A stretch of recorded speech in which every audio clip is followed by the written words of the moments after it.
اس side تے جوان bone رہے ہیں مفلی حکیم خان ماشاءاللہ. اے ویکھو نال ہی نے غلہ منڈی اس سائڈ تے غلہ منڈی دے بالکل سینٹر جی بڑی خوبصورت جی مسجد بنی ہوئی نے. یہ مینار بڑا بلند نے تو وہ سن سیر کرانے مینار اتنے ون کے سن تکانے ماحول.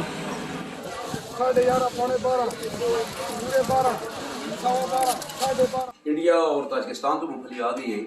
اس لیے کہ ریٹ بہت کم ہو گیا. سیزن اینڈ ہے جس زمیندار کو مال بچیا اس نے بہت زیادہ لاسز ہوئے اور ہر دکاندار کو 50 لاکھ لے کے 1 کروڑ روپے تک نقصان ہوا ہے. بہت بڑا لاس ہے. بسم اللہ الرحمن الرحیم. السلام علیکم. کیا حال ہے سنگیاں دوستوں. آج سن تکانے چکوال دی غلہ منڈی اور سیزن نے ہوں مفلیاں دا. سارے چکوال مفلیاں دے حوالے نال بڑا پہچانا ویندے نہیں کیونکہ چکوال دی تاریخ اور مفلی بڑی پرانی نے. اے روڈ نے ریلوے روڈ دوستوں چکوال شہر دے اندر بالکل سینٹر وچ 2 غلہ منڈیاں. ایک نے پرانی غلہ منڈی اور دوسری نے نویں غلہ منڈی. اج سن سیر کرساں چکوال دی قدیم اور پرانی غلہ منڈی دی. اے مین انٹرس نے آؤ سن لے کے چل دیاں پرانی غلہ منڈی دے اندر. پھلی دے موسم اگر تسی ضلع چکوال دی سیر کر رہے ہو تو لازمی تسی شہر چکوال دی غلہ منڈی تے وزٹ کرو اور ویکھو کتنی خوبصورتی اتھے بکری پڑی ہے. بوریاں اچ بھی مفلی اور ڈہریاں دی شکل وچ بھی مفلی. ہر طرف ویکھو تسی مفلی مفلی. ماشاءاللہ اللہ دی شان ہے. ہر علاقے وچ اللہ تعالیٰ کس کس نعمت نال انسان نوں نوازے وا. ماشاءاللہ جی الحمدللہ. رکشاں تے جوان مفلی لے کے آ گئے نہیں. اس سائڈ تے دور دراز گران پھر وڈیاں گڈیاں تے مفلی دھڑا دھڑا آ رہی ہے شہر دیکھ سکتے ہو. پھر اس طرح ڈیریاں لاندے پے جوان اور اس تو بعد پھر بولی چلے شروع ہو سی تو پھر سن تکانے آگے دی روٹین. مفلی دی صورتحال ہوندی نہیں جوانوں کہ مفلی ہوندی نہیں کھیتراں چو جلا منڈی بوریاں جو پھر ڈیری دی شکل ہوئی لاش ویندے نے.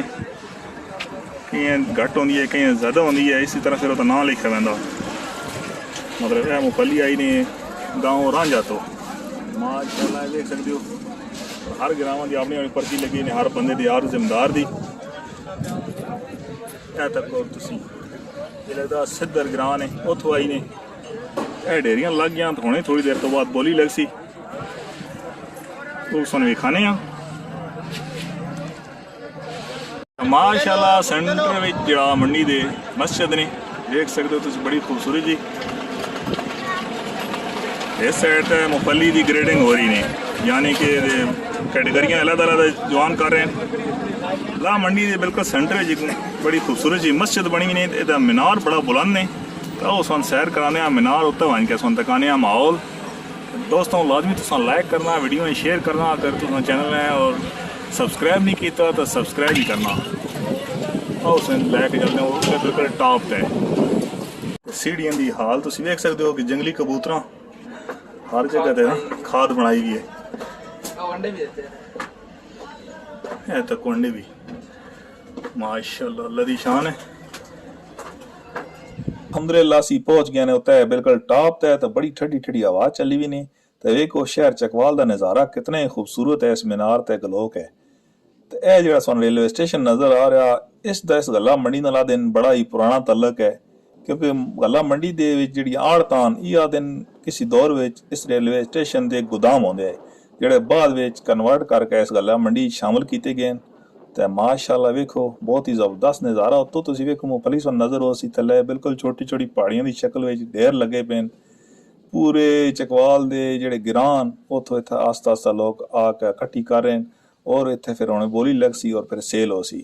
تو تھوڑی جی معلومات سارے نال شیئر کر دیں مفلی دے حوالے نال کہ مفلی جڑی ہے دنیا دی 13ویں اہم فصل نے اور سارے پاکستان دے پنجاب دے برانی علاقوں دی بڑی اہم فصل ہے. پوری دنیا جڑی مفلی دی پیداوار ہوندی ہے اس دے 50% حصے چو بہترین کھانے دا لوگ تیل کڈیندے نے. تو ساڑھے پاکستان میں تو لوگ بن کے کھا لیندے اور 37% جڑے لوگ ہون انہوں ایز اے بطور خوراک استعمال کریندے. تو 12% جڑا بیشی واسطہ رکھے نے. تو ساڑھے پاکستان میں ہوں زیادہ سردیاں ہو سن تو اسی بن بن کے کھاندے رہو ماشاءاللہ الحمدللہ. یہ بھی اللہ دی نعمت ہے تو تیل بھی اس کڑنا چاہیے اس چو. ਤੇ ਸਾਡਾ ਜਿਹੜਾ ਪੜੋਸੀ ਮੁਲਕ ਹੈ ਯਾਨੀ ਕਿ ਜਿਹੜਾ ਗਵਾਂਢੀ ਹੈ ਇੰਡੀਆ, ਉਹ ਵੀ 70% ਜਿਹੜਾ ਖਾਣੇ ਦਾ ਤੇਲ ਹੈ ਉਹ ਆਦਿਨ ਮੁਫਲੀ ਵਿੱਚੋਂ ਹੀ ਹਾਸਲ ਕਰੇਂਦਾ ਨੇ। ਤੇ ਜਿਹੜਾ ਪੂਰੀ ਦੁਨੀਆ ਦਾ ਰਕਬਾ ਗੱਢਿਆ ਵੰਜਾ ਹੈ ਤੇ ਸਾਡੇ ਪਾਕਿਸਤਾਨ ਦੇ ਜਿਹੜਾ ਹਿੱਸਾ ਨਾ ਉਹ ਹੈ 0.4%। ਤੇ ਜਿਹੜੀ ਪੈਦਾਵਾਰ ਹੁੰਦੀ ਹੈ ਪੂਰੀ ਦੁਨੀਆ ਦੀ ਉਸ ਵਿੱਚ ਸਾਡਾ ਜਿਹੜਾ ਹਿੱਸਾ ਸ਼ਾਮਲ ਹੈ ਉਹ 0.2 ਹੈ। ਤਾਂ ਮਾਸ਼ਾਅੱਲਾ ਮੈਂ ਕਿ ਛੋਟੀ ਜਿਹੀ ਮਾਲੂਮਾਤ ਆਪਣੇ ਦੋਸਤਾਂ ਨਾਲ ਸ਼ੇਅਰ ਕਰ ਦਈਏ ਤੇ ਆਓ ਸਵਾਨ ਵੀ ਖਾਣੇ ਥੱਲੇ ਲੈ ਕੇ ਤੱਕੋ ਹਰ ਤਰਫ ਮੁਫਲੀ ਜਿਹੜੀ ਹੈ ਬਿਖਰੀ ਪੜੀ ਹੈ। ਯਾਦ ਨਹੀਂ ਮੁਫਲੀ ਸੋਨੇ ਦੀ ਡੱਲੀ ਹੁਣ ਸਵਾਨ ਤੱਕ ਆਨੇ ਆ ਬੋਲੀ ਮੁਫਲੀ ਦੀ। ਤਾਂ ਮਾਸ਼ਾਅੱਲਾ ਵੇਖੋ ਤਾਂ ਬੜੀ ਠੰਡੀ ਠੰਡੀ ਆਵਾਜ਼ ਚੱਲੀ ਵੀ ਆਨੇ। ਆਓ ਫਿਰ ਥੱਲੇ ਚੱਲਦੇ ਹਾਂ। ਅੱਛਾ ਥੱਲੇ ਲੈ ਆਇਆ ਨੇ ਤਾਂ ਅੱਗਾ ਹੁੰਦੀ ਪੀਨੇ ਤੱਕੋ ਬੋਲੀ। ਅੱਛਾ ਬੋਲੀ ਦਾ ਤਰੀਕਾਕਾਰ ਸੁਣਦੇ ਸੇਨੇ ਸਿੰਪਲ ਜਾਣੇ ਬੜਾ ਜਿਸ ਆੜਤੀ ਦਾ ਮਾਲ ਆਇਆ ਹੁੰਦਾ ਉਹ ਬੋਲੀ ਬੋਲਦਾ ਔਰ ਬਾਕੀ ਜਿਹੜੇ ਆੜਤੀ ਜਾਂ ਖਰੀਦਾਰ ਹੁੰਦੇ ਨੇ ਮੁਫਲੀ ਦੇ ਉਹ ਬੋਲੀ ਵਿੱਚ ਹਿੱਸਾ ਪਾਉਂਦੇ ਰਹਿੰਦੇ ਨੇ। ਕੋਈ 1 ਰੁਪਇਆ ਵਧਾਉਂਦਾ ਜਾਂ 500 ਵਧਾਉਂਦਾ 1000 ਵਧਾਉਂਦਾ ਉਹ ਫਿਰ ਬੋਲਦਾ ਰਹਿੰਦਾ। ਤੇ ਇਸੇ ਤਰ੍ਹਾਂ ਜਿਹੜਾ ਪੁਰਾਣਾ ਮਾਲ ਹੁੰਦਾ ਜਾਂ ਨਾਕਸ ਮਾਲ ਹੁੰਦਾ ਉਸ ਦਾ ਫਿਰ ਰੇਟ ਘੱਟ ਲੱਗਦਾ। ਜਿਹੜਾ ਨਵਾਂ ਅੱਛਾ ਮਾਲ ਜਾਂ ਕੁਆਲਿਟੀ ਵਾਲਾ ਮਾਲ ਹੁੰਦਾ ਉਸ ਦਾ ਰੇਟ ਲੱਗਦਾ ਜ਼ਿਆਦਾ ਹੈ।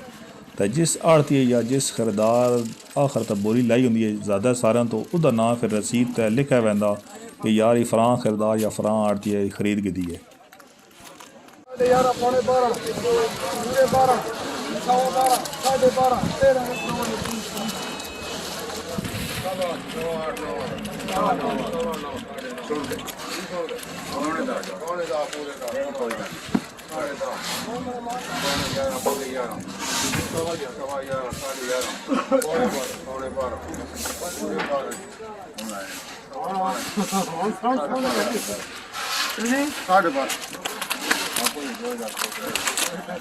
ਤਾਂ ਦੋਸਤੋ ਅਸੀਂ ਇਸ ਟਾਈਮ ਮੌਜੂਦ ਨੇ ਜਿਹੜੇ ਗੱਲਾ ਮੰਡੀ ਚਕਵਾਲ ਦੇ ਸਦਰ ਦੇ ਆਸ਼ਿਕ ਹੁਸੈਨ ਸਾਹਿਬ।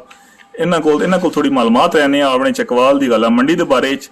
ਤਾਂ ਸਾਰੀ ਕਿਤਨੀ ਪੁਰਾਣੀ ਗੱਲਾ ਮੰਡੀ ਹੈ ਸਾਡੇ ਚਕਵਾਲ ਵਿੱਚ? 47 ਤੋਂ ਪਹਿਲੇ ਦੀ ਹੈ, ਪਾਕਿਸਤਾਨ ਬਣਨ ਤੋਂ ਪਹਿਲੇ ਦੀ ਹੈ। 1947 ਤੋਂ ਪਹਿਲੇ ਦੀ ਨੇ। ਤੇ ਅੱਛਾ ਤੇ ਇਸ ਵਾਰ ਮੁਫਲੀ ਦੀ ਕੀ ਰੂਟੀਨ ਹੈ? ਅੱਗਾ ਤੋਂ ਜ਼ਿਆਦਾ ਆਈ ਹੈ ਪੈਦਾਵਾਰ ਜਾਂ ਘਟ ਹੋਈ ਹੈ? ਕਿਉਂਕਿ ਪਿਛਲੇ ਸਾਲ ਬਹੁਤ ਜ਼ਿਆਦਾ ਫਸਲ ਹੋਈ ਹੈ। ਅੱਛਾ ਦੂਜੇ ਇਹ ਹੈ ਕਿ ਗਵਰਨਮੈਂਟ ਦੇ ਬਾਹਰ ਪਾਬੰਦੀ ਨਾ ਲਾਉਣ ਦੀ ਵਜ੍ਹਾ ਤੋਂ इंडिया और ताजिकिस्तान तो मूंगफली आ गई है। उसे ये कि रेट बहुत कम हो गया। सीजन एंड तक जिस जमींदार को माल बचा उससे बहुत ज्यादा लॉसेज हुए और आड़ती भी इतना डैमेज होया कि मेरे ख्याल है पिछले एक रिकॉर्ड है जितने पिछले साल आड़ती है क्योंकि उन्होंने को माल बच गया। पिछली सनात इंडिया और ताजिकिस्तान तो माल आ गया जिसकी क्वालिटी साढ़े तो बहुत बेहतर है। साढ़ा वो रेट रिवर्स होया और तकरीबन हर दुकानदार को 50 लाख ਤੋਂ ਲੈ ਕੇ 1 ਕਰੋੜ ਰੁਪਏ ਤੱਕ ਨੁਕਸਾਨ ਹੋਇਆ। ਬਹੁਤ ਬੜਾ ਲਾਸ ਹੈ। ਠੀਕ ਤੇ ਜ਼ਾਇਕੇ ਦੇ ਇਤਬਾਰ ਵਿੱਚ ਸਾਡੇ ਚਕਵਾਲ ਦੀ ਮੁਫਲੀ ਦੁਨੀਆ ਭਰ ਵਿੱਚ ਮਸ਼ਹੂਰ ਹੈ। ਹੁਣ ਕਿੰਨੀਆਂ ਮੁਫਲੀਆਂ ਦੀ ਕਿਸਮਾਂ ਆ ਗਈਆਂ ਸਾਡੇ ਚਕਵਾਲ ਜ਼ਿਲ੍ਹੇ ਵਿੱਚ? ਜਿਹੜਾ ਸਾਬਕਾ ਹੈ ਨਾ ਉਸ ਦਾ 334 ਜੀ ਜ਼ਾਇਕੇ ਦੇ ਲਿਹਾਜ਼ ਨਾਲ ਬਹੁਤ ਅੱਛੀ ਹੈ ਲੇਕਿਨ ਉਸ ਦੀ ਪੈਦਾਵਾਰ ਕਮ ਹੈ। ਬਾਅਦ ਵਿੱਚ ਨਵਾਂ ਇੱਕ ਵੀ ਇੰਟਰੋਡਿਊਸ ਹੋਇਆ ਟ੍ਰੈਫਲੇ ਦੇ ਨਾਂ ਤੇ। वो एक दो साल तो बहुत कामयाब रहा लेकिन उस तो बाद उसे वायरस आ गई। वो बदबख्ती को जायका भी ठीक रहा तो उसकी वायरस की वजह वो लोग पसंद नहीं करते। वापस लोग फिर उससे 334 का आ गए। रिक्वेस्ट ये है कि जो सारा तहकीकाती इदारा जो बहादुर नवी तहकीक करें नवा व्यू भी इंट्रोड्यूस करें जिससे जमींदार को फायदा हो। इसकी एवरेज भी बेहतर हो और जायका भी बेहतर हो। इस बार किस एरिया ज़्यादा मुफली होती पई साडे जिले चकवाल विचों? हाली तक कुछ समझ नहीं होती। पहले तो जमींदार वो डर गया कि रेट बहुत कम है उन्हें काश्त ही कम की थी। फिर इन टाइम बारिश नहीं हुई जी काश्त हुई उसने भी एवरेज बहुत घट गई बहुत ही घट गई निकल गई। तो रेट के हिसाब तो घट है सारी कितना गया और ज्यादा कितना गई है मूंगफली जो पिछले साल देने लगा उस हिसाब नाल तो रेट ठीक है बिल्कुल। अच्छा सारी असेसमेंट है कि 6-7 हज़ार तो लेके 10 हज़ार तक इस दफा रेट राशि। अच्छा लेकिन चूंकि पैदावार कम हुई है वो 8 तो लेके 14 हज़ार तक हो गया। जमींदार को फायदा लेकिन एवरेज बहुत कम है। वैसे सदर मंडी रिक्वेस्ट है सेंट्रल गवर्नमेंट है कि जी चीज़ मुल्क में मौजूद है उसमें कम से कम अगर जरूरत है तो बाहरों मंगाएं। गलत तरीके नाल इत्थे बाहर तो माल इंडिया तो माल आ वेंदा ताजिकिस्तान तो आ वेंदा यमन तो आ वेंदा उसका नुकसान जमींदार है बहुत ज्यादा हो रहा। जमींदार बेचारा पहले गंदम के रेट कम हुए उसका नुकसान होया मूंगफली का रेट कम है सरसों का रेट कम है उस वजह तो बहुत परेशान है जमींदार। बिल्कुल लिहाजा जितना तक मुल्क में जरूरत पूरा कर दी है اتنا تک کائنڈلی 12 منگوائے، اگر 12 منگوائے اصل تو آئندہ کسی کاسٹ نہیں کر رہی، اتنی ہی کاسٹ ہے. ٹھیک ہے. اس جوان بون رہے ہیں مفلی حکیم خان ماشاءاللہ. اے ویکھو نال ہی نے غلہ منڈی اس سائڈ پہ، یہ تو مفلی دی اگے کون تک آئی ہے بولی اے تک کو. اچھا ڈیڈی کتنی مفلی بون چھوڑے نا جوان ہو؟ 4 من نکل ویندی ہے ڈیلی دی ڈیلی. تو ریٹ زیادہ زیادہ کی ویندا پیا؟ ریٹ 500 500 550. واہ جی تو واہ. یہ تو لوکل ہی لوگ بنا کھڑے نے یا لوکل سارا بنائی اس لوگ کرتے اچھا یہ افغانستان دار بھی بجیں ہو کونی؟ جی افغانستان والے پہلے بجیں ہو؟ نہیں ہم افغانستانی نہیں ہے، پشاوری نہیں ہو افغانستانی بھی کھانے کونی مفلی نہیں ہو نہیں نہیں کھانے؟ اچھا واہ جی واہ. اے تو کو جوانو دیکھو وہ تو اونج بنے نا پہ جوان بٹی اے نے آٹومیٹک بٹی پلانٹ بنے وانے جیسے مفلی بوجھ رہی ہے. اے دیکھو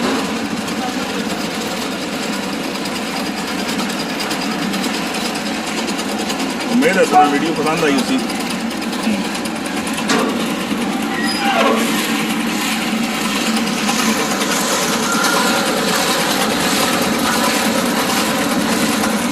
السلام علیکم.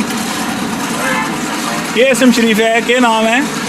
اکبر خان کا بھی یا خان. اچھا اچھا. تو مفلی کا کیا ریٹ چلتا پیا بجی بھی دا؟ مونگفلی کا آپ کو 15,000 سے لے کر 16,000 تک. چیکن کلو پہ گئی؟ وہ تقریباً 400 سے لے کر 420 روپے. صحیح ہے صحیح ذائقے والی جڑی ہے. چکے والا واہ جی واہ جوانوں الیکٹرک بٹی نے آٹومیٹک بٹی جیسے جیسے بنندی پئی ہے.